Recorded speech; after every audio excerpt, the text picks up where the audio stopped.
আসসালামু আলাইকুম। বিজ্ঞান বিভাগের বিশ্ববিদ্যালয় ভর্তি ইচ্ছুক প্রিয় শিক্ষার্থীরা সবাইকে ওয়েলকাম জানাচ্ছি ঢাকা বিশ্ববিদ্যালয় প্রশ্ন ব্যাংক সমাধান সিরিজে। সাথে আছি আইএডুকেশন থেকে আমি তোমাদের মুন্না ভাইয়া।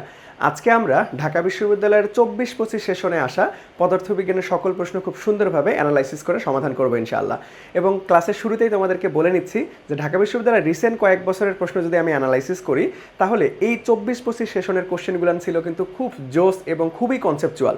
তোমরা প্রশ্ন সমাধান করলেই বুঝতে পারবা বেশ কয়েকটা প্রবলেমে অর্থাৎ বেশ কয়েকটা প্রশ্নে খুব সুন্দর সুন্দর কনসেপ্ট রয়েছে, যেটা করে সূক্ষ্ম বেসিক যদি ক্লিয়ার না থাকে তোমার, তাহলে তোমার ভুল করার সম্ভাবনা অনেক বেশি থাকবে। সো আমি চেষ্টা করব সকল প্রশ্ন একদম জিরো বেসিক থেকে শুরু করে তোমাদেরকে খুব সুন্দরভাবে বুঝিয়ে দেওয়ার জন্য। আশা রাখি আজকের ক্লাসের পরে আমরা এই 24-25 সেশনে কোনো প্রশ্নে তোমার বিন্দু পরিমাণে তোমার ডাউট থাকবে না ইনশাল্লাহ। তাহলে চলো আমরা আজকের কাঙ্ক্ষিত ক্লাসটা শুরু করি। সো সর্বপ্রথমেই খুবই কনসেপচুয়াল একটা প্রশ্ন দিয়ে শুরু করবো আমরা। দেখো এখানে কি বলতেছে যে একটি পোস্ট অফিস বক্সের চতুর্থ বাহু এস 1 মিটার দীর্ঘ, ওকে ঠিক আছে, 1 মিটার দীর্ঘ এবং 1 × 10⁻⁶ মিটার স্কোয়ার প্রস্থচ্ছেদের একই ধাতুর। দেখো প্রশ্নটা একটু মনোযোগ দিয়ে পড়বো। আমি বারবার করে বলি ফিজিক্স পরীক্ষার সময় মাথা ঠান্ডা রেখে পরীক্ষা দিতে হবে। তুমি যদি মাথা গরম করে ফেলো তাহলে দেখবা যে পরীক্ষায় তুমি ঝামেলা করে ফেলছো। ওকে, সো অবশ্যই মাথা ঠান্ডা রেখে পরীক্ষা দিতে হবে। তাহলে দেখো এখানে কি বলতেছে ভাইয়া, যে একই ধাতুর এটা আমি কেন গোলমার্ক করলাম একটু পরে বুঝাচ্ছি। দেখো যে একই ধাতুর দুটি তার সমান্তরালে যুক্ত করা হলো, সমান্তরালে যুক্ত করা আছে। ওকে ঠিক আছে, তাহলে এখন পি বাহুতে 1000 ওহম এবং কিউ বাহুতে 10 ওহম এবং আর বাহুতে 2000 ওহম রোধের প্লাগ উঠালে আমাদের গ্যালভানোমিটারের শূন্য বিক্ষেপ দেয়। তারের উপাদানের আপেক্ষিক রোধ কত? তাহলে বের করতে বলছে কি ভাই, আপেক্ষিক রোধ। সো এই কনসেপ্ট থেকে রিসেন্ট সালে ঢাকা ইউনিভার্সিটিতে এবং রাজশাহী ইউনিভার্সিটিতে বেশ প্রশ্ন আসতে দেখা যায়।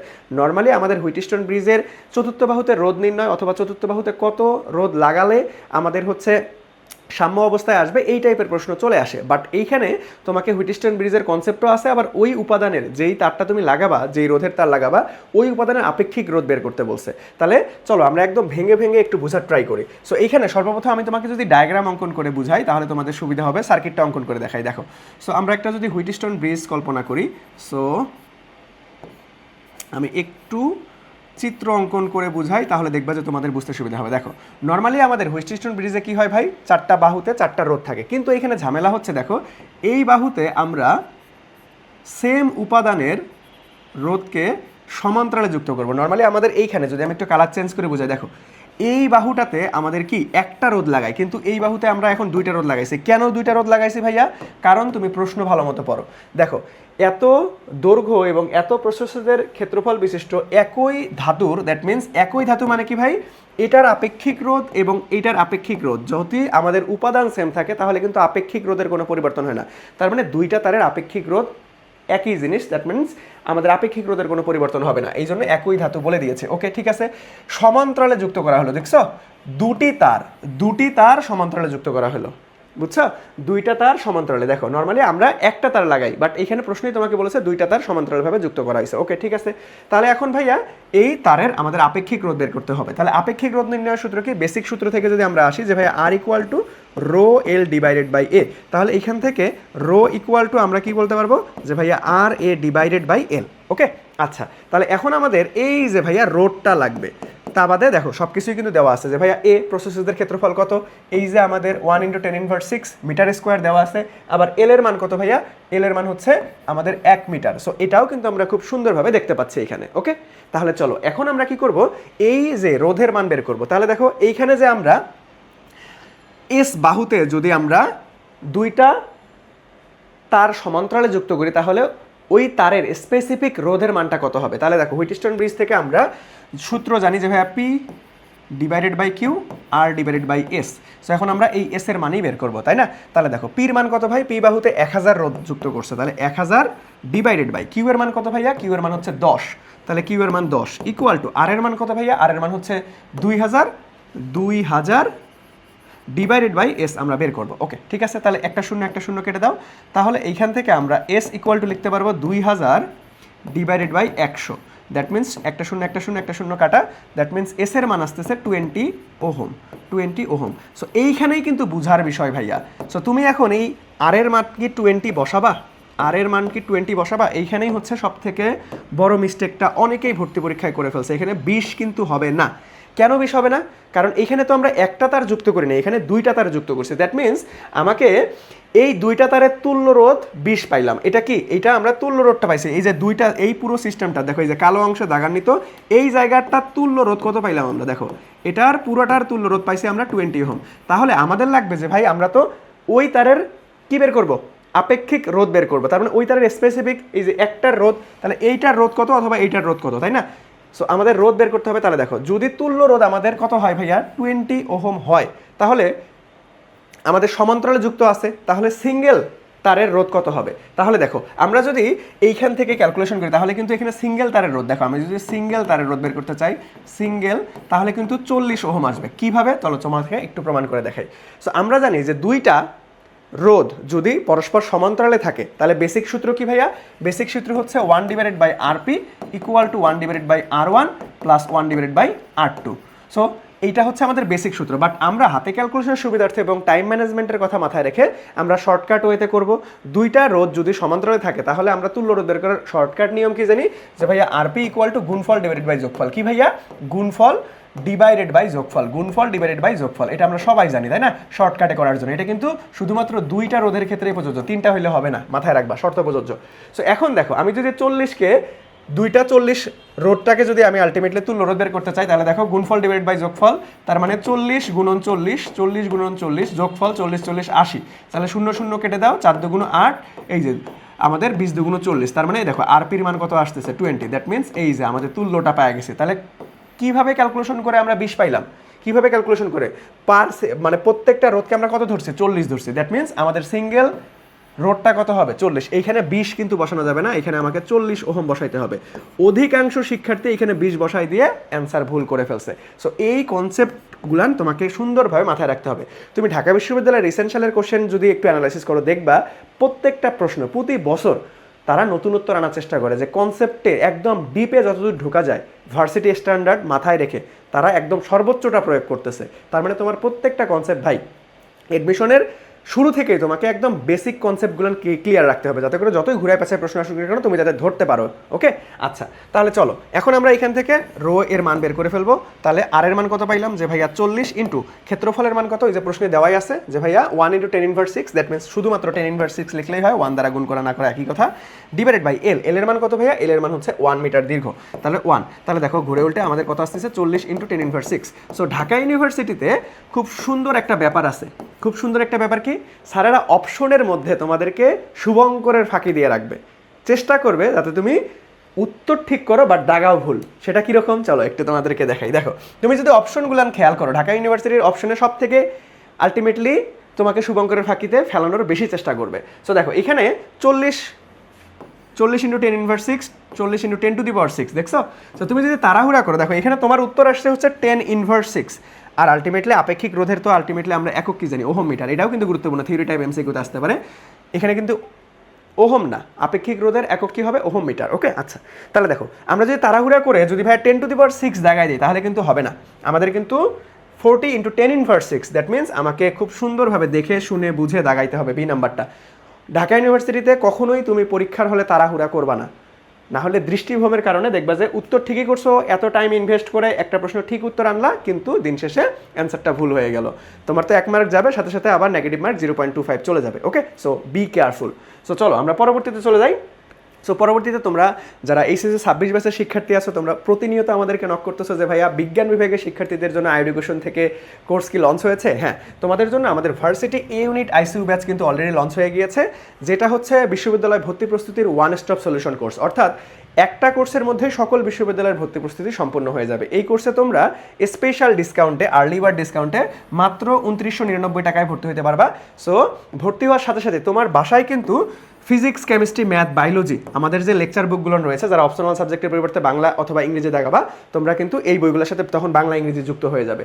সো তোমরা যারা কি ভাইয়া আর্লি বার্ড ডিসকাউন্টে ভর্তি হবা, মাত্র 2999 টাকায় ভর্তি হলে তোমার বাসায় এই বইগুলো চলে যাবে কুরিয়ারের মাধ্যমে, এবং তুমি আমাদের কোর্সে কী কী পাবো? যে ভাইয়া physics, chemistry, math, biology, Bangla, ইংরেজি লাইভ ক্লাস পাবে, তার পাশাপাশি বিগত বছরের আর্কাইভ ক্লাস পাবে, শুধু ক্লাস করলেই হবে না, পরীক্ষা দিতে হবে। সো প্রত্যেকটা অধ্যায়ভিত্তিক পরীক্ষা থাকবে, অর্থাৎ ইচ অ্যান্ড এভরিথিং বিশ্ববিদ্যালয় ভর্তি প্রস্তুতির জন্য যা যা লাগবে আমরা নিজ দায়িত্বে তোমাদেরকে খুব সুন্দরভাবে সাজিয়ে দেবো ইনশাআল্লাহ।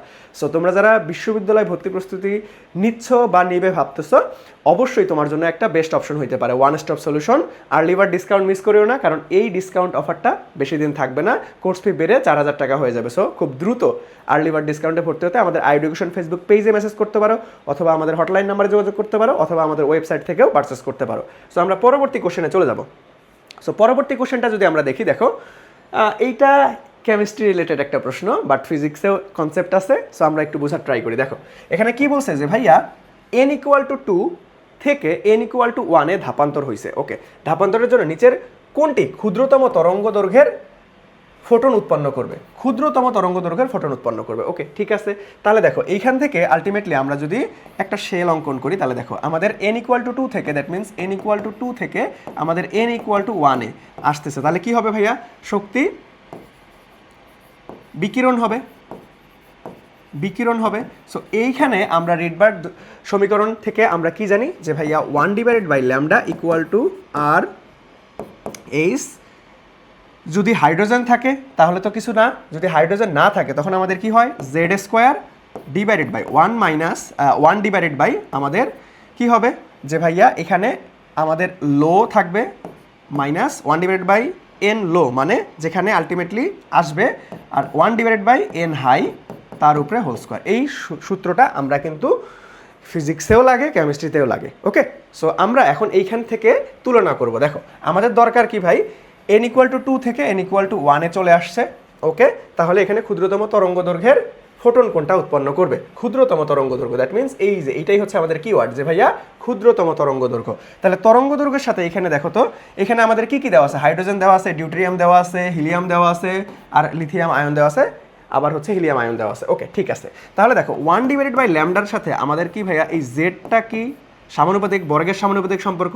সো এতটুকু তুমি যদি বুঝতে পারো তাহলে খুব সুন্দরভাবে এটা একুরেট অ্যান্সার দিতে পারবা। দেখো তাহলে এটা হচ্ছে কি ভাইয়া? পারমাণবিক সংখ্যা, পারমাণবিক সংখ্যা।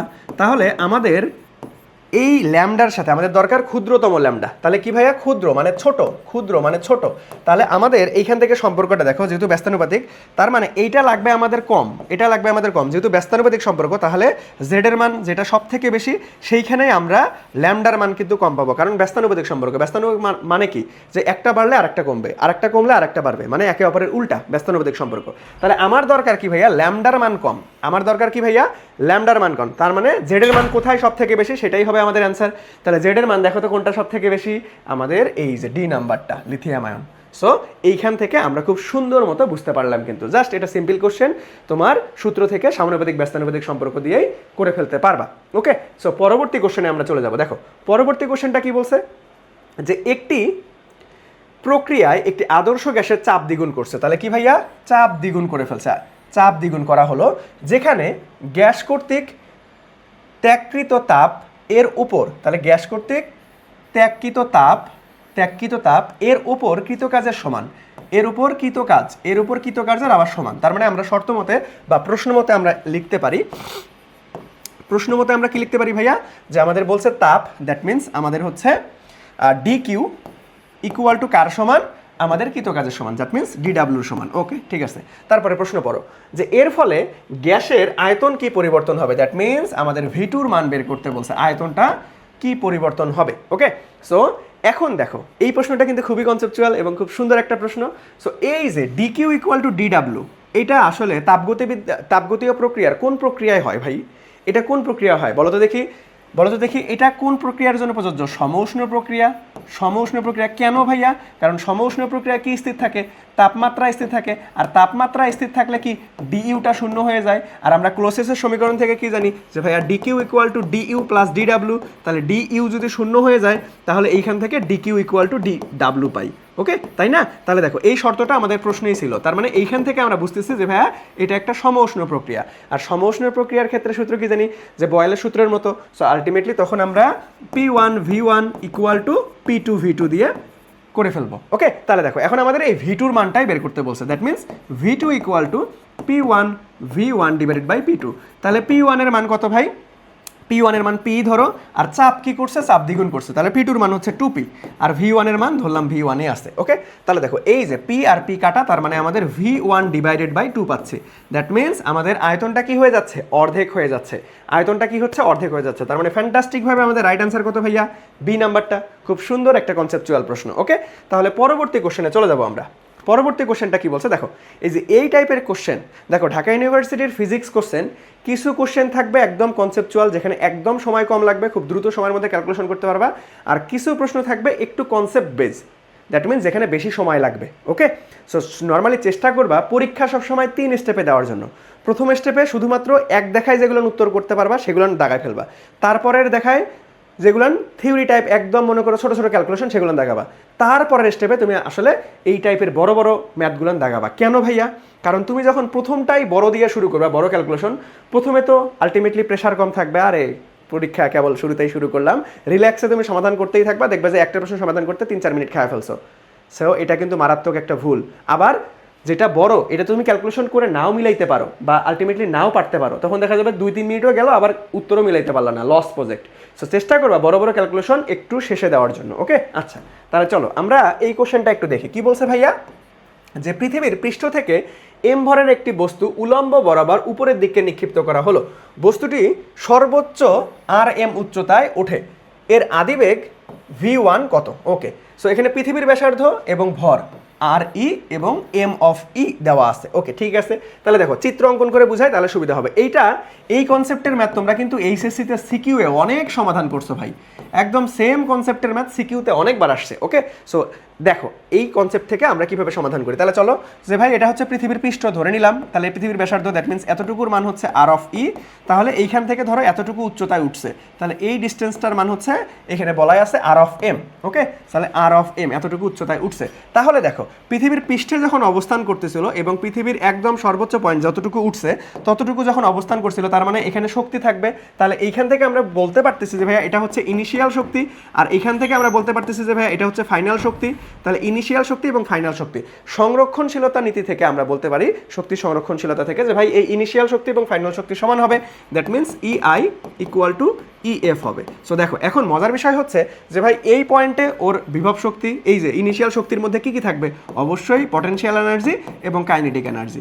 এই পয়েন্টের বেলাও কি থাকবে, যে মোট শক্তি থেকে আমরা কাইনেটিক এনার্জি পটেনশিয়াল এনার্জি পাবো। সো দেখো এখন আমরা যে ভাইয়া পৃথিবীর ক্ষেত্রে আলটিমেটলি মহাকর্ষীয় বিভব নির্ণয় সূত্র কি, মহাকর্ষীয় বিভব নির্ণয় সূত্র আমি তোকে এক সাইডে একটু দেখাই দিই। দেখো মহাকর্ষীয় বিভবের দ্বারায় যদি ওয়ান অবজেক্ট থাকে তাহলে আমরা ভি ইকুয়াল টু কি শিখছিলাম, যে minus G M divided by R. আবার যদি টু অবজেক্ট থাকে তখন আমরা শিখছিলাম যে minus G M one M two divided by R. তাহলে এখন আমাদের এই প্রশ্ন থেকে আমরা বুঝতে পারতেছি এটা কয় অবজেক্টের, টু অবজেক্ট, কারণ এইখানে একটা বস্তু ছিল যেটা এম ভরের, এইটাকে তুমি এইখানে তুলে ফেলছো, তাই না, টু অবজেক্ট। তাহলে দেখো এইখানে তাহলে আমাদের বিভব শক্তি আর গতি শক্তি বের করতে হবে। তাহলে এই পয়েন্টে পৃষ্ঠে, এটা কি ভাইয়া পৃষ্ঠে, এটা পৃষ্ঠে, তোমাদের বোঝার সুবিধার্থে একটু বাংলা ভার্সন করে লিখে দেয়। আর এটা কি ভাইয়া উচ্চতায়, এটা কি ভাইয়া একদম সর্বোচ্চ, যতটুকু উঠছে সর্বোচ্চ উচ্চতায়। ওকে, তাহলে পৃষ্ঠের বেলায় বিভব শক্তি নির্ণয় সূত্র কি হবে, টু অবজেক্টের বেলায় তাহলে মাইনাস জি এই পৃথিবী আর ওই বস্তুটার আলটিমেটলি এম ডিভাইডেড বাই আর, তাই না, ডিভাইডেড বাই আর। তাহলে আর কি হবে ভাই, এই যে ব্যাসার্ধ, পৃথিবীর ব্যাসার্ধ, that means R of E, plus গতিশক্তি কি হবে ভাইয়া, হাফ এম ওই বস্তুটার গতিশক্তি, আর হচ্ছে ভি, ভি এর মান কত ভাইয়া, দেখো প্রাথমিক বেগটাই তো বের করতে বলছে, আদি বেগটা হচ্ছে ভি ওয়ান, দ্যাট মিনস আমাদের ভি ওয়ান না V I, so V I initial অবস্থায় বেগ, তার মানে ভি আই তার উপরে স্কোয়ার ইকুয়াল টু, দেখো তারপরে ওই একদম উচ্চতায় বিভব শক্তি নির্ণয় সূত্র কি হবে ভাই, যে মাইনাস জি এম আর এই যে বস্তুর এম ডিভাইডেড বাই, এখন কিন্তু ভাই এখানে আর নাই, আর প্লাস এইচ হয়েছে, আর প্লাস এইচ, তাহলে আর এর মান কত ভাই, আর অফ ই, এইচ এর মান কত, দেখো এখানে প্রশ্নে কিন্তু দেওয়াই আছে আর অফ এম, ছোট হাতের আর অফ এম। ওকে, সো এইটাকে ক্যালকুলেশন করলেই তোমার অ্যান্সার চলে আসবে। ওকে, তাহলে চলো আমরা একটু ক্যালকুলেশন করার চেষ্টা করি এটা।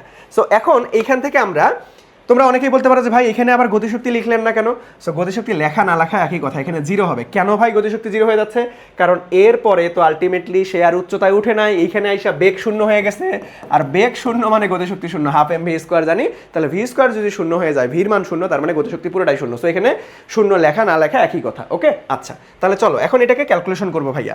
তাহলে আমরা একটু এই যে আমাদের সব জায়গায় ছোটো হাতের এম আছে, ছোটো হাতের এমগুলো কেটে দাও, একটু ছোটো বানানোর চেষ্টা করি আমরা। তারপরে এখান থেকে আমরা কি করব যে ভাইয়া হাফ আমাদের হচ্ছে VI square, half VI square থাকলো, আর ইকুয়াল টু দেখো এই মাইনাসটাকে বেশি পার করে দিই তাহলে প্লাস হয়ে যাবে, that means GM divided by R of E। আবার এখান থেকে আসতেছে মাইনাস GM ডিভাইডেড বাই আমাদের কি ভাইয়া GM। দেখো এখানে যেহেতু পৃথিবীর ভর বোঝাচ্ছে, তাহলে পৃথিবীর ভর স্পেসিফিকভাবে প্রশ্নে কিন্তু M অফ E ছিল, তাহলে তুমি এখানে M অফ E দিতে পারো যে ভাইয়া এটাও M অফ E, এটাও M অফ E, তাহলে এইখানেও একটু কারেকশন করে দেয় M অফ E, ঠিক আছে। পৃথিবীর ভর যেহেতু আমাদের দেওয়াই আছে যে ভাই M অফ E আর পৃথিবীর ব্যাসার্ধ R অফ E, ওকে ঠিক আছে। আচ্ছা তাহলে এইখানে আমরা কি বসাবো যে ভাইয়া R অফ E প্লাস আমাদের R অফ M, ওকে ঠিক আছে। তাহলে দেখো এই যে এই হাফটাকে এই পাশে পার করে দাও, তাহলে 2 দ্বারা আলটিমেটলি কি হয়ে যাবে ভাই, গুণ হয়ে যাবে, দ্যাট মিনস আমাদের VI তার উপরে whole square equal to 2GM of E divided by R of E minus G, এখানেও থাকবে একটা 2 কারণ দুইটা এই যে হাফ, এই দুইটা এখানেও গুণ হবে এখানেও গুণ হবে, তাহলে GM of E divided by R of E plus R of M, okay. আচ্ছা তাহলে দেখো এখন আমাকে এই ফর্মেটে আনতে হবে, তাহলে V1 বা VI স্কোয়ার তো রাখা যাবে না, VI এর মানটা রাখবে, তাহলে এইটা রুট করে দাও, তাহলে উভয় একদম স্কোয়ারটা পার করে দিলাম, রুট করে দিলাম। সো এখন এটার মতো করে সাজাবো, অপশন দেখো তুমি কিভাবে সাজাবা এটা চিন্তা করার দরকার নেই, তুমি অপশনের দিকে তাকাবা যে ভাই কোন ফর্মেটে আনতে হবে। তাহলে দেখো এই যে 1 divide by something 1 divide by something আছে, তাহলে আমাকে এখান থেকে কিছু একটা কমন গেলে কমন নিয়ে নিতে হবে। তাহলে দেখো তো দুইটার ক্ষেত্রেই কিন্তু আমাদের কি আছে 2GM অফ E আছে, তাহলে এই দুইটা থেকে আমরা এটা কমন নিয়ে নিলাম, তাহলে কমন নিলে কি হবে যে 1 divided by R of E minus এখানে থাকতেছে আমাদের 1 divided by R of E plus R of M। So এইটাই হচ্ছে আমাদের উত্তর। দেখো তো কোনটার সাথে মিলতেছে ভাইয়া, আমরা যদি একটু খেয়াল করি যে VI equal to root over 2GM of E 1 divided by R of E minus, দেখো এখানে কিন্তু মাইনাস আছে বাবা মাঝে, তাহলে minus 1 divide by R of E plus R of M, তাহলে আমাদের ফ্যান্টাস্টিকভাবে A নাম্বারটা রাইট অ্যান্সার। দেখো B নাম্বারটা ভুলে দাগা যাওয়া যাবে না, কারণ এখানে প্লাস আছে আর বাকি একটার সাথেও মিলতেছে না, ওকে বাকি একটার সাথেও মিলতেছে না, তার মানে দেখো প্লাস মাইনাস তুমি যদি একটু কেয়ারফুল না থাকো ভাইয়া তাহলে কিন্তু ঝামেলায় পড়ে যাবা। সো একটু কেয়ারফুল থাকতে হবে পরীক্ষার হলে, বুঝতে পারছি আমরা? তাহলে খুব সুন্দর মতো এই প্রশ্নটা আমরা সমাধান করে ফেললাম। তাহলে চলো আমরা নেক্সট কোশ্চেনে চলে যাব। সো আমাদের নেক্সট কোশ্চেনটা কি বলতেছে ভাইয়া, যে একটি আনুভূমিক ঘর্ষণহীন তলে উপর একটি কণা প্রাথমিকভাবে স্থির অবস্থায়, দেখো প্রশ্ন মনোযোগ দিয়ে পড়তে হবে, স্থির মানে কি ভাই, এর আদিবেগ 0, তাহলে স্থির অবস্থায় আছে, কণাটির উপর একটি ধ্রুব আনুভূমিক বল F প্রযুক্ত হচ্ছে, নিচের কোন লেখচিত্রটি কৃত কাজ, দ্যাট মিনস W বনাম এর দ্রুটি, দ্যাট মিনস আমাদের হচ্ছে V এর সঠিক ভাবে প্রকাশ করতেছে, দ্যাট মিনস আমাকে কি করতে বলছে যে কাজের সাথে আমাদের বেগের সাথে তুলনা করতে বলছে। তাহলে কিন্তু এটা খুব সুন্দর একটা কনসেপ্ট থেকে আসছে, আমরা সবাই জানি যে ভাই কাজ এবং বেগ কিছু একটা আলটিমেটলি মাথায় আসতেছে, কিছু একটা আমরা কি জানি, কাজ শক্তি উপপাদ্য, এখানে কিন্তু কাজ আর বেগের মধ্যে সম্পর্ক আছে। তাহলে কাজ শক্তি উপপাদ্য থেকে আমরা কি জানি যে ভাইয়া আমরা যদি কাজ শক্তি উপপাদ্য দেই, কাজ শক্তি উপপাদ্য থেকে আমরা কি জানি যে ভাইয়া কৃত কাজ, that means W equal to গতিশক্তির পরিবর্তনের সমান, তার মানে ডেল ইকে, ওকে কৃত কাজ গতিশক্তির পরিবর্তনের সমান। আচ্ছা তাহলে দেখো এখান থেকে আমরা W ইকুয়াল টু কি লিখতে পারবো ভাইয়া, যে হাফ M V স্কোয়ার শেষ বেগ minus half M U square, এটা লেখার দরকারই ছিল না কারণ আদিবেগটা শূন্য, দ্যাটস এই যে এখানে স্থির বলা আছে। সো আদিবেগ যদি শূন্য হয় তাহলে এই পুরো পোষণটাই শূন্য হয়ে যাবে, কারণ শূন্যের সাথে যাই গুণ করো শূন্য হয়ে যাবে, তাহলে এখানে W ইকুয়াল টু শুধুমাত্র থাকতেছে হাফ M V স্কোয়ার। তাহলে দেখো তো Wর সাথে V এর সম্পর্ক চাইছে, তাহলে কার সাথে সম্পর্ক, কৃত কাজ বনাম দ্রুতি, দ্যাট মিনস Wর সাথে দেখো আমাদের সমানুপাতিক আছে, বাট বর্গের সমানুপাতিক, শুধু সমানুপাতিক না কিন্তু। সো এইখানে তোমার গ্রাফের ক্ষেত্রে তোমাকে 3টা গ্রাফ অলওয়েজ তোমাকে মনে রাখতে হবে। কিরকম 3টা গ্রাফ, চলো এই 3টা গ্রাফ ঘুরে ফিরে আসে যে ভাই সমানুপাতিক গ্রাফ, তার মানে y সমানুপাতিক x, সমানুপাতিক গ্রাফ হয় মূল বিন্দুগামী সরলরেখা, মাথায় রাখবা।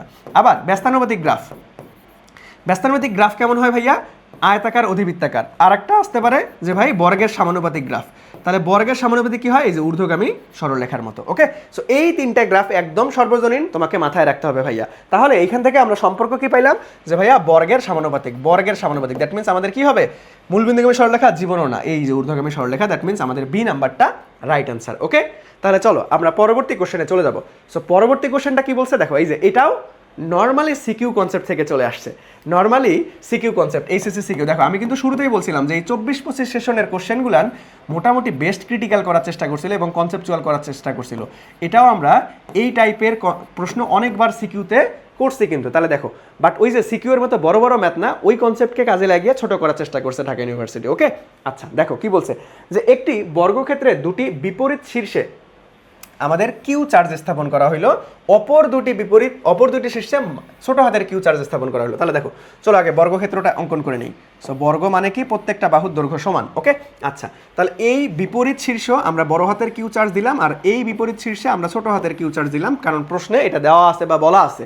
ওকে, আচ্ছা তাহলে কিউ চার্জের মানে বড় হাতের কিউ, দেখছো বড় হাতের কিউ চার্জের যে কোনো একটির উপর যদি লব্ধি বৈদ্যুতিক বল শূন্য হয়, এই যে বাবা বড় হাতের যে কোনো একটির উপর, কারণ বড় হাতের কয়টা আছে, এইখানেও একটা আছে, এইখানেও একটা আছে, তার মানে ধরে নিতে হবে যে কোনো একটার উপর যদি লব্ধি বৈদ্যুতিক প্রাবল্য বা লব্ধি বৈদ্যুতিক বলটা শূন্য হয়, তাহলে আমাদের কি বের করতে বলছে, যে বড় হাতের কিউ ডিভাইডেড বাই ছোট হাতের কিউ। তাহলে বড় হাতের কিউ আমাদের আর ছোট হাতের কিউ এর অনুপাতটা তোমার বের করতে বলছে। ওকে, খুব সুন্দর একটা কনসেপচুয়াল প্রশ্ন। তাহলে চলো সমাধান করবো আমরা।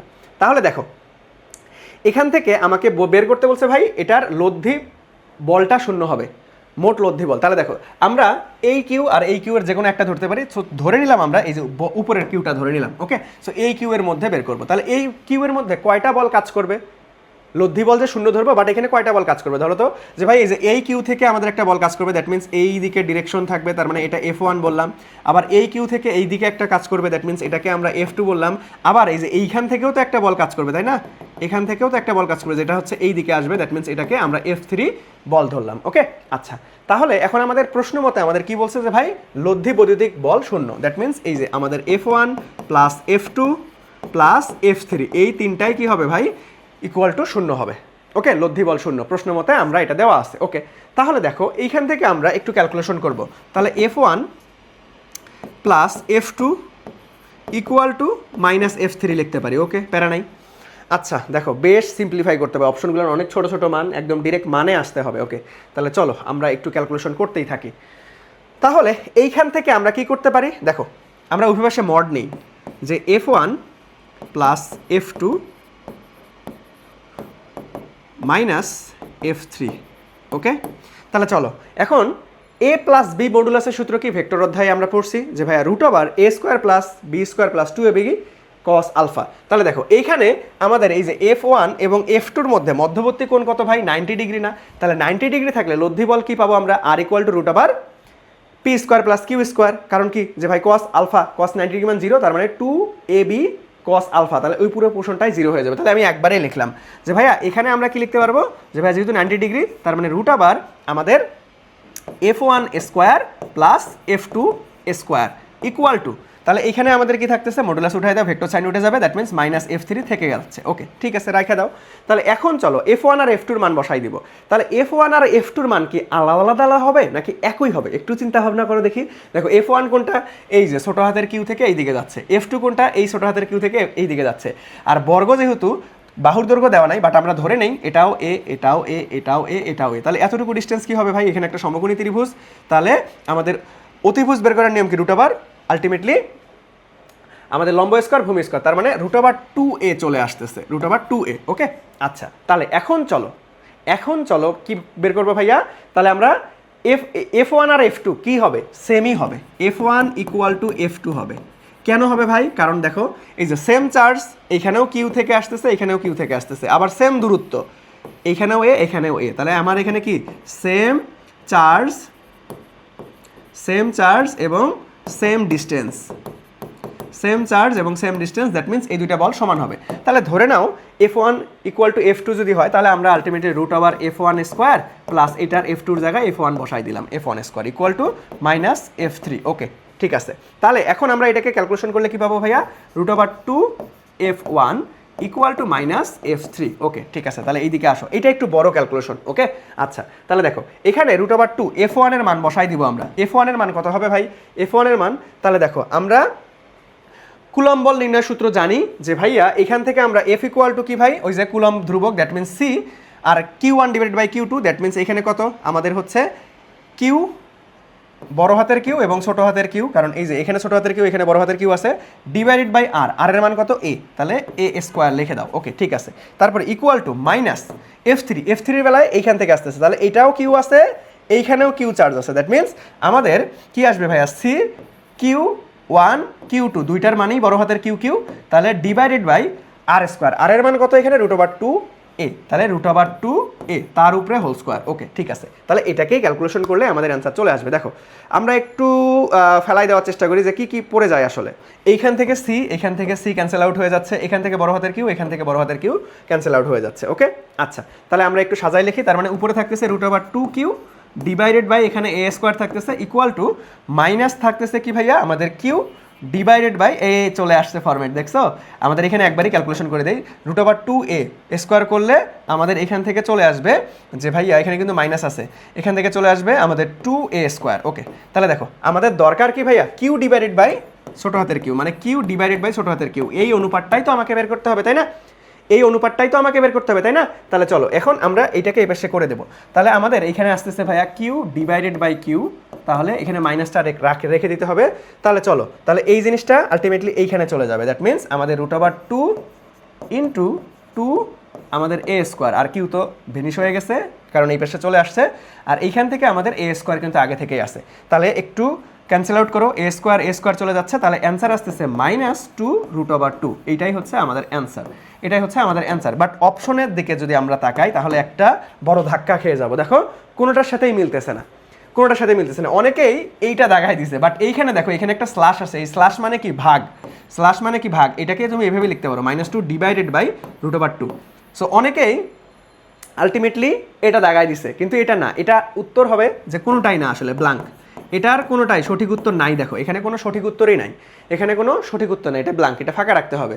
নর্মালি বিশ্ববিদ্যালয় ভর্তি পরীক্ষায় এরকম ত্রুটিযুক্ত প্রশ্ন খুবই কম থাকে, বাট চলে আসছে, সো আলটিমেটলি একদম সঠিক উত্তর নাই যেহেতু তাহলে ব্ল্যাঙ্ক রাখাটাই শ্রেয়। ওকে সো আমরা মোস্ট অ্যাপ্রোপ্রিয়েট রাইট অ্যান্সার কি -2 √2, বাট এখানে -2 ডিভাইডেড বাই √2 ছিল, ঠিক আছে, হয়তো টাইপিং মিস্টেক করে ফেলছে। ওকে আচ্ছা তাহলে চলো আমরা পরবর্তী কোশ্চেনে চলে যাবো। দেখো এই কোশ্চেনটা মোটামুটি একটু কনসেপচুয়াল এবং বড় টাইপের ছিল, কিন্তু খুব একটা বড় না, যদি কোশ্চেন তোমার যদি কনসেপ্ট বুঝতে পারো তাহলে কিন্তু আলটিমেটলি খুব দ্রুত আসতে পারবা। বাট আমি কি বলছি যে ভাই এই টাইপের বড় ক্যালকুলেশন টাইপের ম্যাথ একটু শেষে করার ট্রাই করবা, ওকে একটু শেষে করার ট্রাই করবা, কারণ টাইম ম্যানেজমেন্ট তোমাকে ঠিক রাখতে হবে।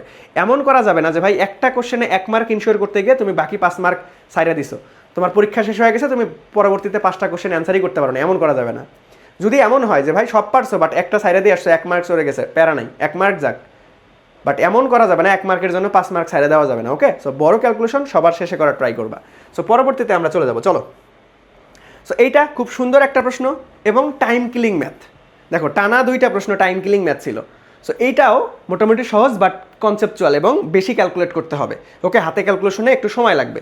সো চলো আগে দেখি কি বলতেছে, যে ভাইয়া এখানে বলা আছে 3টি ভেক্টর, এ এর মান দেওয়া আছে 6i - 8j এবং b = -8i + 3j এবং c = 16i + 19j দেওয়া আছে। যদি A vector plus B vector plus c = 0 হয় তবে a এর মান b এর মান তোমাকে বের করতে বলছে। ওকে তাহলে আমাদের শর্ত কি দেওয়া আছে ভাই, এই যে এটা A vector plus B vector plus c = 0, তাহলে আমরা এই যে এই শর্তটা নিয়েই কাজ করব। চলো তাহলে এর জায়গায় এ রেখে দিলাম আর এই এ ভেক্টরের জায়গায় মান বসাই দাও 6i - 8j, তাহলে 6i - 8j।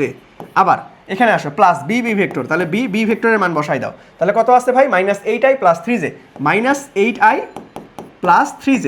আবার এখানে কি আছে ভাই প্লাস সি ভেক্টর, তাহলে সি ভেক্টরের মান কত 26i + 19j, তাহলে 26i + 19j = কত 0। ওকে ঠিক আছে, তাহলে এখন কি করব সিম্পলিফাই করব, চলো গুণ করে দাও, যে ভাই এখানে আসতেছে 6ai - 8aj প্লাস মাইনাসে মাইনাস একবারই করে দেই, মাইনাস আমাদের 8bi + 3bj plus 26i + 19j = 0। ওকে ঠিক আছে, তাহলে দেখো আমরা এ বি সো এগুলা থেকে আমরা একটু কমন নিয়ে নিই, তাহলে একটু ছোট হয়ে যাবে। তাহলে দেখো এইখানেও আমাদের আই, এখানে আমাদের আই, এখানে আমাদের আই আছে, তাহলে সব জায়গা থেকে আই কমন নিলে আমাদের 6a - 8b আবার প্লাস 26 ইন্টু আই থাকতেছে। ওকে ঠিক আছে, তারপরে প্লাস এখন আমরা বি কমন আমাদের হচ্ছে জে কমন নেব, তাহলে এইখানে দেখো জে আছে আবার এইখানে যে আছে, আবার এইখানে যে আছে। ওকে, আচ্ছা, তাহলে এখানে কত আসতেছে যে ভাইয়া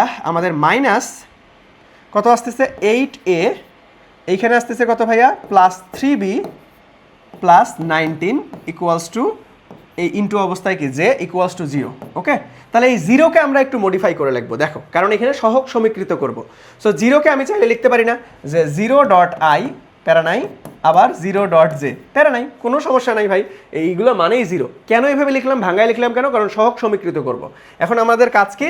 সহগ সমীকৃত করব। সহগ সমীকৃত, সহগ সমীকৃত করব।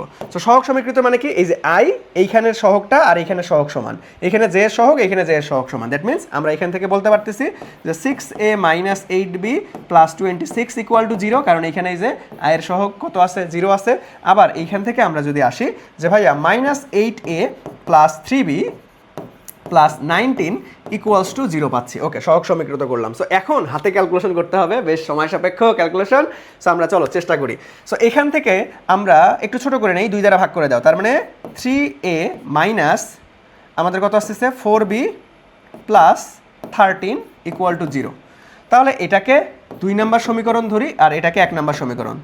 সো 1 নম্বর সমীকরণকে আমরা 3 দ্বারা গুণ করি। তাহলে এই দেখো, 1 নম্বর সমীকরণকে আমরা 3 দ্বারা গুণ করব এবং 2 নম্বর সমীকরণকে আমরা 4 দ্বারা গুণ করব। তারপরে আলটিমেটলি আমাকে ক্যালকুলেশন করে আনতে হবে। যেহেতু ক্যালকুলেটর নাই, ক্যালকুলেটর হলে ডিরেক্ট সমীকরণ সমাধান করতে পারতাম, বাট এখন লঙ্গার ভার্সনে যাইতে হবে, কিচ্ছু করার নাই। তাহলে দেখো, 3 দ্বারা যদি গুণ করে দিই, তাহলে 3 3 9a মাইনাস 3 4 12b, আবার প্লাস কত আসতেছে, আবার এই প্লাসটাকে আমরা এই পাশে করে দিই, তাহলে মাইনাস হয়ে যাবে। তাহলে মাইনাস 3 দ্বারা গুণ করে দাও, 3 3 আমাদের 9, আমাদের হচ্ছে 3 অক্ষে 3, তার মানে আমাদের হচ্ছে 3 দ্বারা যদি গুণ করে দেই, তাহলে দেখো আলটিমেটলি কত আসতেছে 3 3 9 আর হচ্ছে 3 অক্ষে 3। ওকে, ঠিক আছে।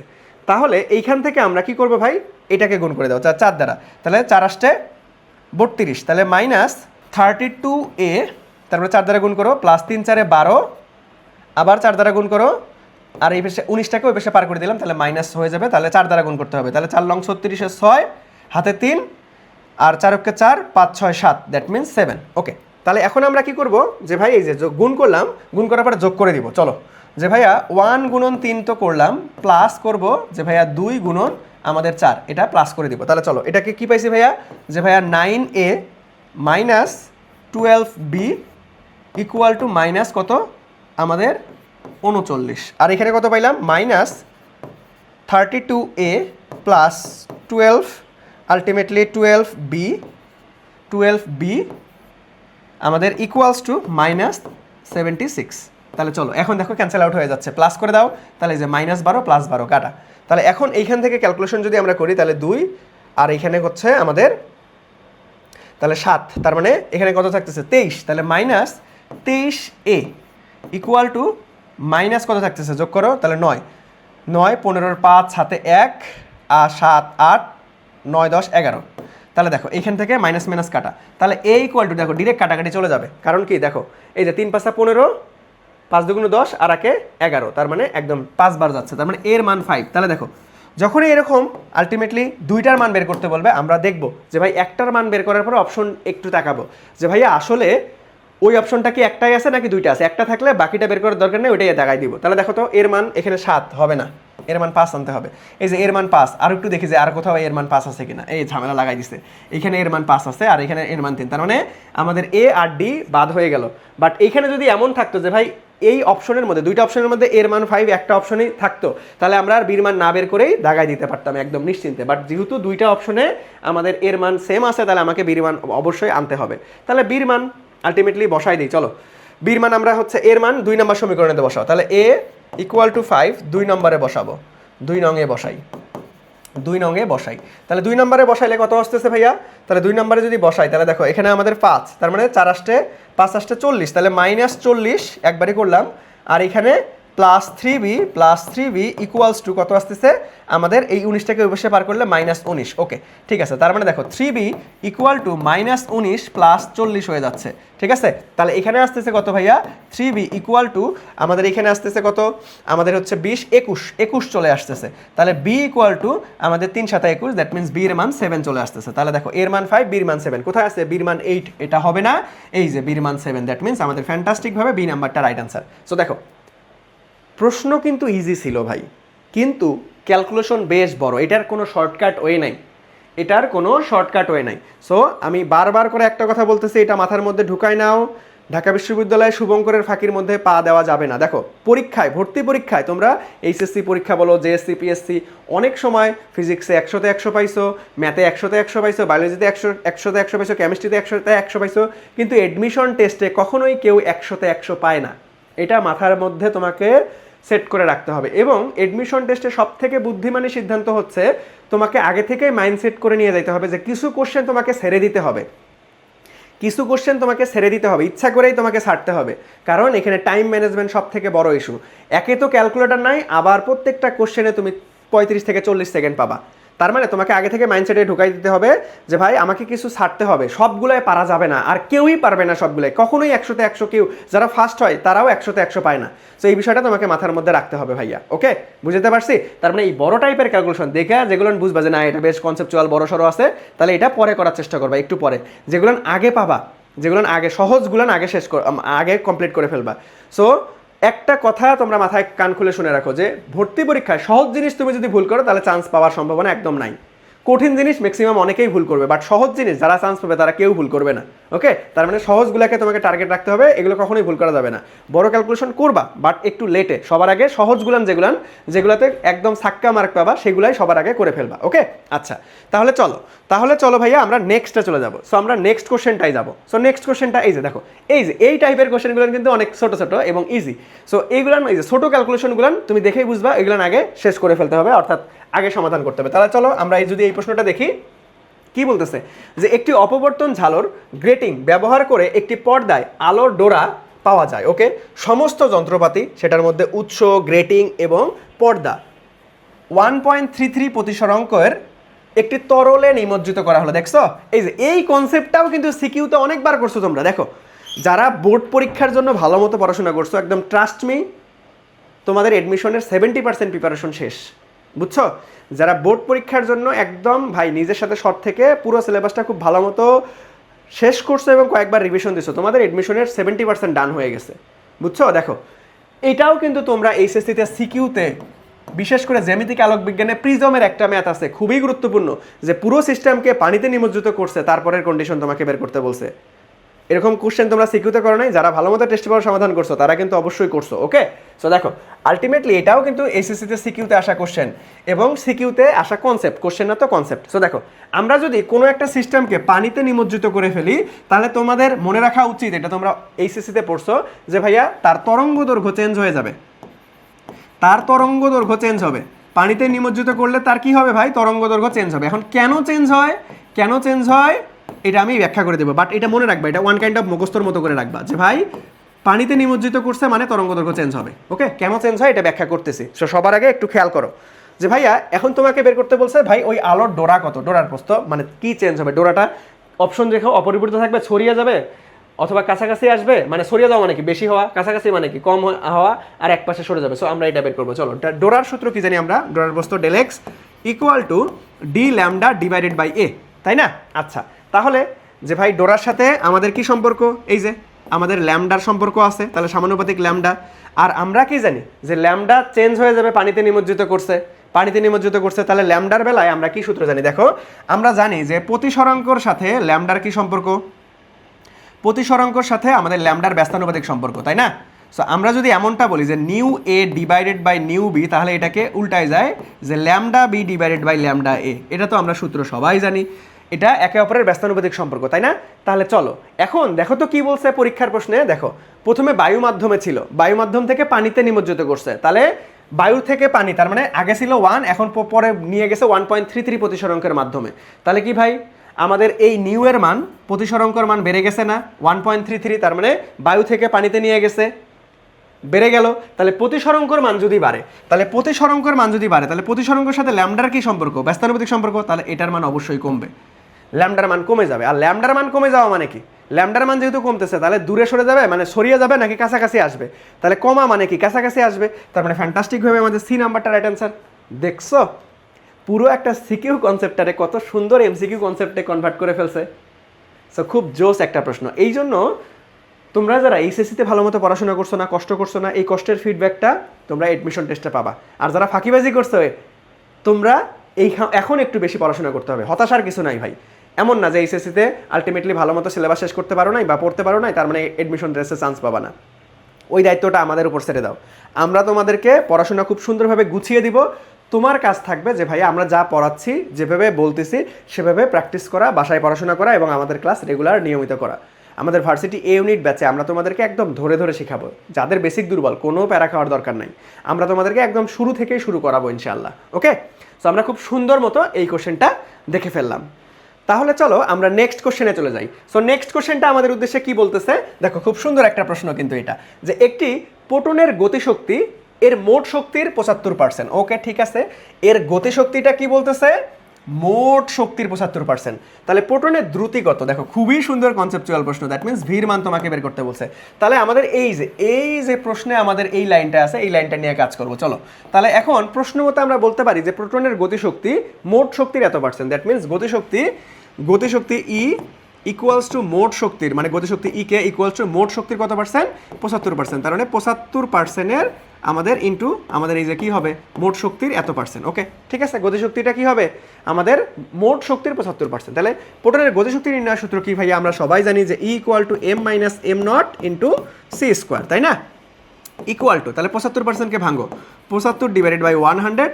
আর গতিশক্তির মোট শক্তি নির্ণয় সূত্র কি? যে ভাইয়া এম সি স্কোয়ার। ওকে ঠিক আছে, তাহলে দেখো কাটাকাটি করা যায়, সি স্কোয়ার ক্যান্সেল আউট করে দাও। তাহলে এইখানে আবার একটু কাটাকাটি করে ছোটো করো, তার মানে 3 25 75, 4 25 100। তাহলে এই 3/4 এম, আর এখানে আছে এম মাইনাস এম নট। তাহলে এই 4টাকে এই পাশে গুণ করে দিলাম, তাহলে মানে 4m মাইনাস আমাদের 4m not. Okay equals to আমাদের 3m। ওকে তাহলে এই 3mটাকে এই পাশে পার করো, তার মানে শুধুমাত্র m থাকতেছে এইখানে, আর আলটিমেটলি এটাকে পার করে দাও, ইকুয়াল টু 4m নট থাকতেছে। তার মানে এখান থেকে আমরা যদি m নটের মান বের করতে চাই, তাহলে 1 ডিভাইডেড বাই 4m আসতেছে। ওকে তাহলে চলো এখন এটাকে আমরা কি করব, আমাদেরকে ভেলোসিটি দ্যাট মিনস দ্রুতি, বেগের মান আনতে হবে, তাই না? ওকে তাহলে বেগ কেমনে আনবো ভাই? এই যে এমটারে ভাঙাও। আমরা আইনস্টাইনের আপেক্ষিকতা থেকে কি জানি ভাইয়া? যে ভর বৃদ্ধি। সো ভর বৃদ্ধির সূত্রটা কি জানি? চলো আমরা ফেলাই দিই, যে M naught equal to 1 divided by 4 যা আছে তাই রাখলাম। এখন এম এর জায়গায় কি লিখতে পারি?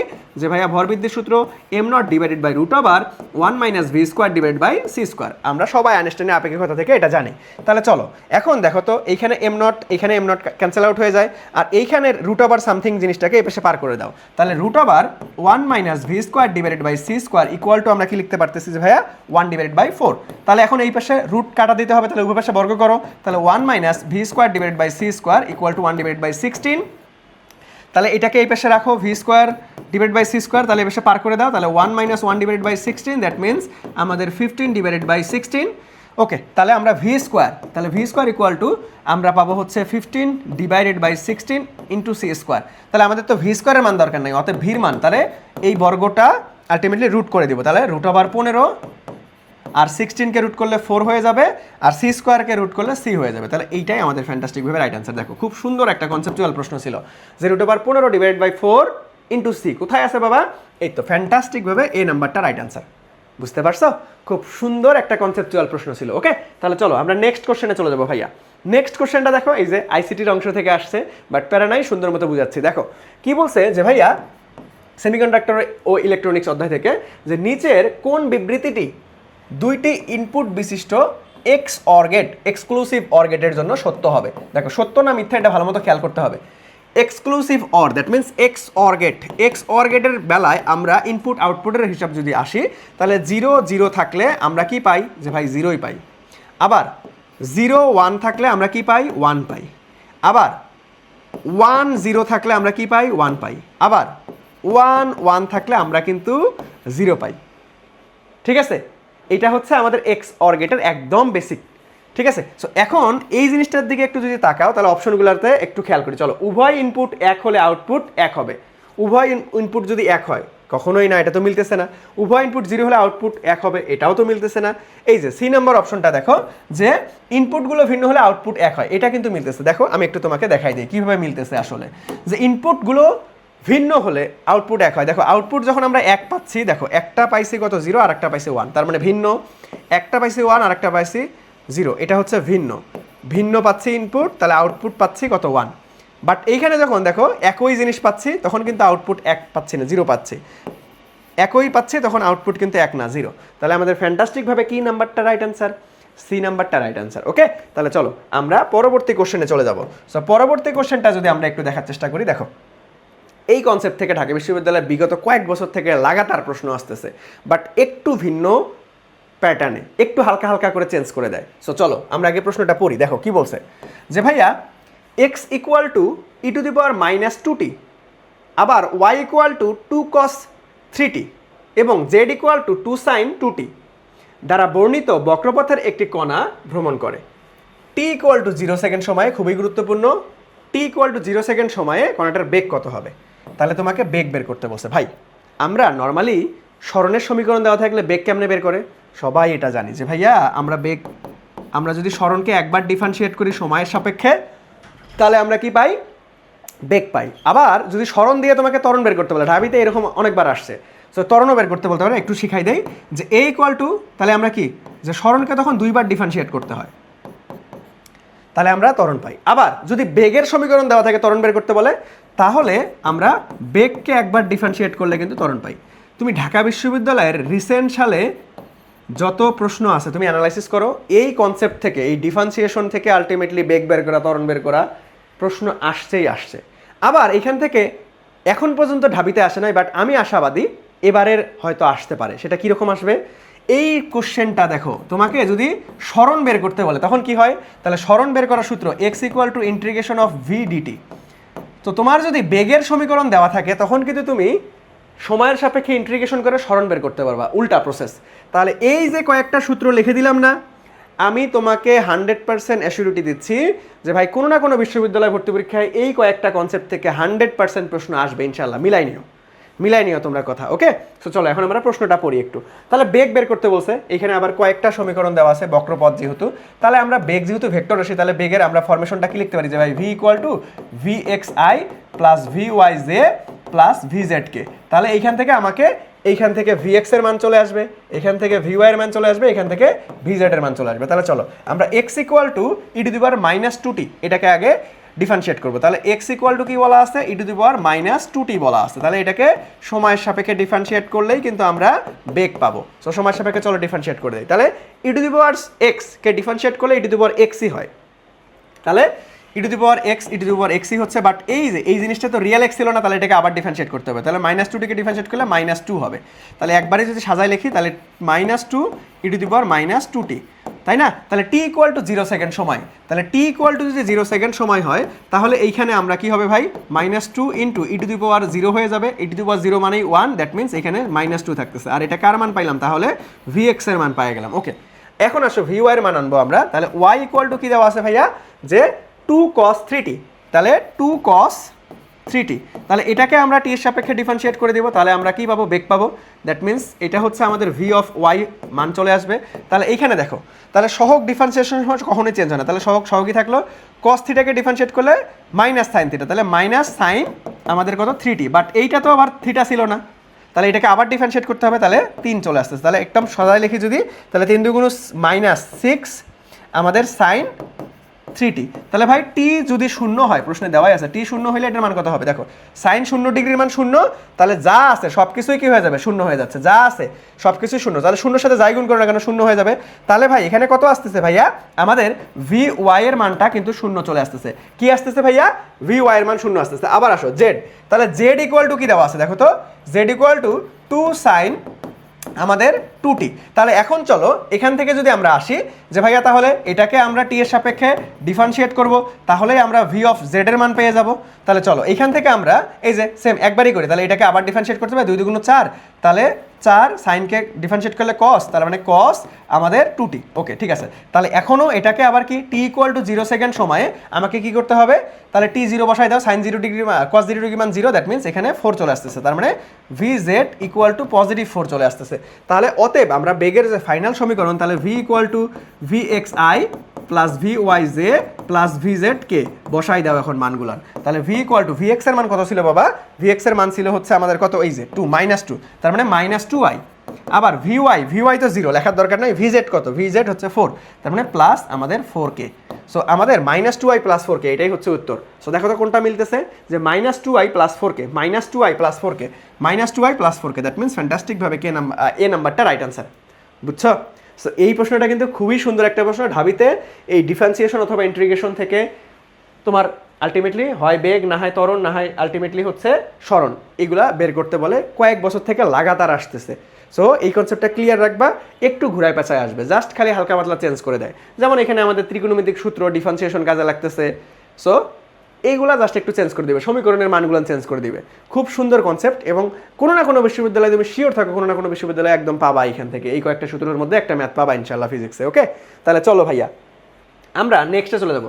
সো নেক্সট কোশ্চেনটা দেখো, এই কোশ্চেনটা খুব সুন্দর, তোমার যদি একদম বেসিক কনসেপ্ট ক্লিয়ার থাকে তুমি 1 সেকেন্ডে এটা উত্তর করতে পারবা, জাস্ট পড়বা, অ্যান্সার করে দিবা। দেখো আমরা আগে প্রশ্নটা পড়ি, কি বলছে দেখো তো ভাইয়া, যে নিচের কোনটির এ থেকে ই বিন্দুতে, তাহলে এ থেকে ই বিন্দুতে, তাহলে দেখো এই যে এই পাশেরটা এ, এই পাশেরটা ই, সবগুলাতে এ ই, মানে একদম এই কোনা এই কোনা, কোনা কোনা বোঝাচ্ছে এ ই। ওকে ঠিক আছে, তাহলে এ থেকে ই বিন্দু পর্যন্ত একটি গোলকের ববের ত্বরণ সবচেয়ে ভালো মতো করা আছে। তাহলে মানে একটা বব ধরো এইভাবে কি করতেছে, দুলতেছে। এখন তোমাকে ত্বরণের কোনটা সম্পর্ক একদম অ্যাকচুয়াল সঠিকভাবে প্রকাশ করতেছে, এটাই তোমাকে বের করতে বলছে। ওকে আচ্ছা, তাহলে আমরা কি জানি ভাইয়া, পর্যায়বৃত্ত গতিতে খুব সুন্দর একটা লাইন পড়ছি, অনেক ছোট্ট একটা লাইন এবং অনেক গুরুত্বপূর্ণ। সেটা কি, যে ভাইয়া ত্বরণ সরণের সমানুপাতিক কিন্তু বিপরীতমুখী। এইটা তোমাদের মেডিকেলে, এই কি হলো, এই লাইনটা মেডিকেলে অনেকবার আসছে, বাট ঢাকা ইউনিভার্সিটিতে দেখো একটু কনসেপচুয়ালভাবে গ্রাফিক্যালি দিছে। সেটা কেমন দেখো, তার মানে সরণ যেই দিকে হবে ত্বরণ তার বিপরীত দিকে আসবে, অথবা ত্বরণ যেদিকে কাজ করবে সরণ তার বিপরীতে আসবে। ওকে, তাহলে দেখো আমাদের এখানে চিত্রগুলান দেখো, একটু তোমাদের ক্যামেরা হয়তো বুঝতে অসুবিধা হচ্ছে। দেখো এটা কিন্তু ডাইরেকশন এই দিকে দেওয়া ছিল, এইদিকে দেওয়া ছিল। সো ত্বরণ সরণের ডাইরেকশন এইদিকে হবে, এটা মোস্ট অ্যাপ্রোপ্রিয়েট না। আবার দেখো এইখানে যদি আমরা আসি যে ভাই সবগুলাই একই দিকে, তাহলে এই দিকে এটা ডাইরেকশন, এটা এই দিকে ডাইরেকশন, তাহলে সব করাই একই দিকে ডাইরেকশন না। এইটার বেলায় আসো, দেখো এটা হচ্ছে সাম্যবিন্দু x = 0। দেখো যখন এই দিকে যাচ্ছে তার মানে সরণ কোন দিকে হচ্ছে, এই দিকে হচ্ছে, তাহলে ত্বরণটা দেখো এই যে বিপরীত দিকে কাজ করতেছে, এটা এই চিহ্ন। আবার যখন এই দিকে আসতেছে তাহলে সরণ হচ্ছে এই দিকে, তাহলে ত্বরণ কোন দিকে কাজ করবে, তার বিপরীত দিকে, তাহলে দেখো এই যে বিপরীত দিকে, বুঝছো?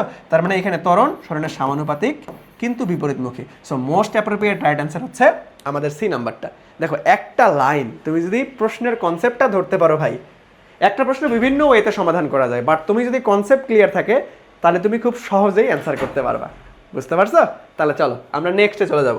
নেক্সট কোশ্চেনটা কি বলা আছে ভাইয়া, একটু দেখার চেষ্টা করি, যে 1.1 মিটার দীর্ঘ ও 2.0 সেন্টিমিটার ব্যাস, এই যে আমরা যখন তাড়াহুড়া করি বাবা, এই ব্যাসটাকে আমরা ব্যাসার্ধ ভাইবা বৈশা থাকি না, একটু ঠান্ডা মাথায় ক্যালকুলেশন করতে হবে। দেখো ব্যাস বিশিষ্ট একটি আনুভূমিক রডের এক প্রান্ত একটি দেয়ালের সাথে সুদৃঢ়ভাবে আটকানো আছে, রডটির উপর প্রান্তে 13.4 কেজি, ওকে ঠিক আছে, 31.4 কেজি ভর ঝুলাতে এর কৌণিক বিস্তৃতি, দ্যাট মিনস থিটার মান দেওয়া আছে কত, 0.01 রেডিয়ান হলো। তাহলে রডটির উপাদানের দৃঢ়তা গুণাঙ্ক, ভাই এই দৃঢ়তা গুণাঙ্ক অনেকগুলো নাম আছে, কাঠিন্যের গুণাঙ্ক। ওকে, সো ইটার মান বের করতে বলছে। ওকে আচ্ছা, তাহলে দৃঢ়তা গুণাঙ্ক, তাহলে আলটিমেটলি আমরা কি জানি যে ভাইয়া পীড়ন F/A/ আলটিমেটলি থিটা।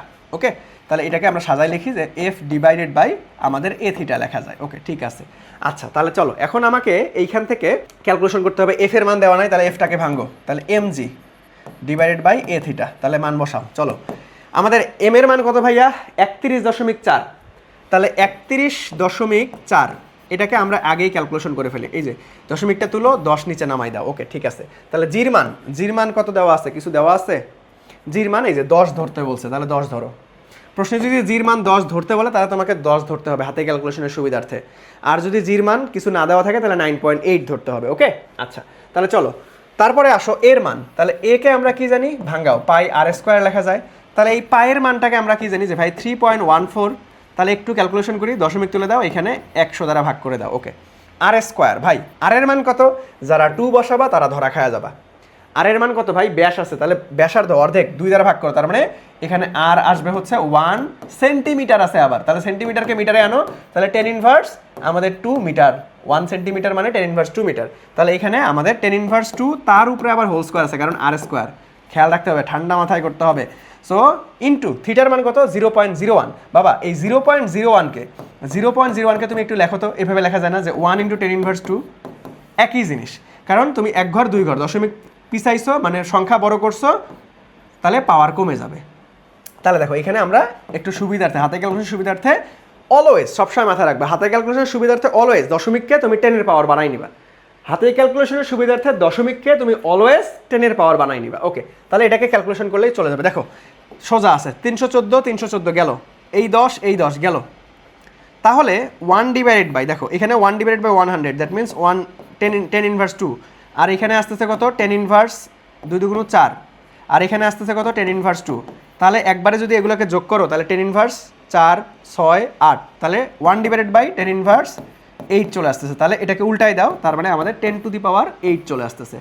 এখন অপশনে দেখো তো বাবা প্যাসকেল, ওরে বাপরে গিগা প্যাসকেল আছে, মেগা প্যাসকেল আছে। ওকে, প্যারা নেই। তাহলে গিগা প্যাসকেল মানে কি ভাই, গিগা মানেই হচ্ছে 10 টু দি পাওয়ার 9। তাহলে চলো দেখি এটাকে 10 টু দি পাওয়ার 9, দেখো এই 10 টু দি পাওয়ার 8কে আমি চাইলে 1 ইন্টু 10 টু দি পাওয়ার 8 লিখতে পারবো না, অবশ্যই পারি, 1 এর সাথে গুণ করা যা করা একই কথা।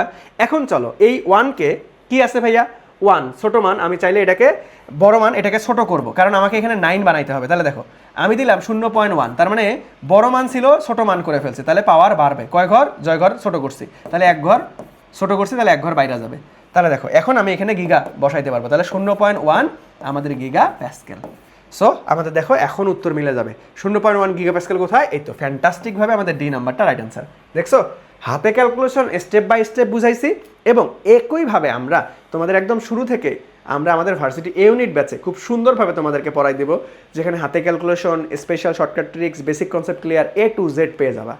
স্পেশাল ডিসকাউন্টে, আর্লি বার্ড ডিসকাউন্টে দ্রুত ভর্তি হয়ে যাও, তাহলে তোমরা কম টাকায় আলটিমেটলি লেকচার বুক সহ ভর্তি হয়ে যেতে পারবা। ওকে, আচ্ছা তাহলে চলো আমরা পরবর্তীতে চলে যাবো ভাইয়া, পরবর্তীতে চলে যাবো। সো পরবর্তী কোশ্চেনটা কি বলতেছে একটু দেখার চেষ্টা করি। দেখো এটা অনেক সহজ একটা প্রশ্ন।